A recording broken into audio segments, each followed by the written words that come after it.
নির্বাচনী ইশতেহারে দেওয়া প্রতিশ্রুতিগুলো বাস্তবায়নে সবার সহযোগিতা কামনা করেছেন প্রধানমন্ত্রী তারেক রহমান। শনিবার সকালে রাজধানীর তেজগাঁওয়ে প্রধানমন্ত্রীর কার্যালয়ের শাপলা হলে আয়োজিত মতবিনিময় সভায় তিনি একথা বলেন। এ সময় সরকারি সিদ্ধান্তগুলো বাস্তবায়নে দক্ষতা, সময়ানুবর্তিতা এবং বিভিন্ন বিভাগের মধ্যে সমন্বয়ের উপর বিশেষ গুরুত্ব আরোপ করেন। বিস্তারিত জানাচ্ছেন অর্ণব নাসির।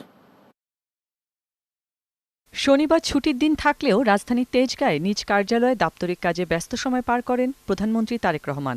দায়িত্ব গ্রহণের পর প্রথমবারের মতো নিজ কার্যালয়ের কর্মকর্তা কর্মচারীদের সঙ্গে মতবিনিময় করেছেন প্রধানমন্ত্রী।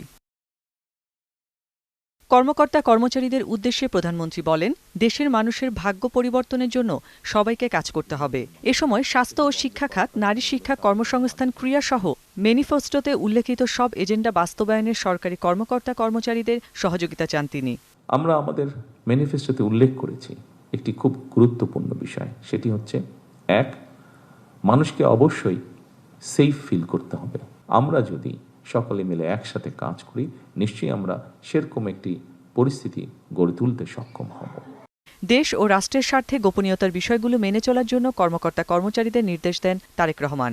একই সঙ্গে জাতিকে একটি সুশৃঙ্খল জায়গায় নিয়ে আসতে প্রজাতন্ত্রের কর্মচারীদের সরকারি নিয়মনীতি কঠোরভাবে মেনে চলার উপর গুরুত্বারোপ করেন।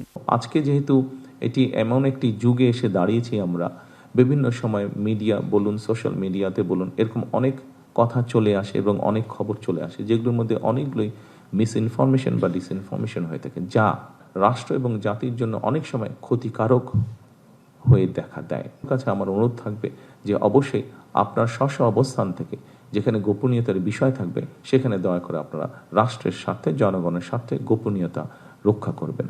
এছাড়া দেশ থেকে দুর্নীতি দূর করতেও কর্মকর্তা কর্মচারীরা পূর্ণ সহযোগিতা করবেন বলে আশা প্রকাশ করেন তারেক রহমান। আমি দৃঢ়ভাবে বিশ্বাস করতে চাই, এখানে উপস্থিত যে সকল প্রজাতন্ত্রের কর্মকর্তা কর্মচারীবৃন্দ আছেন, আপনাদের পূর্ণ সহযোগিতা আমরা ইনশাল্লাহ পাব।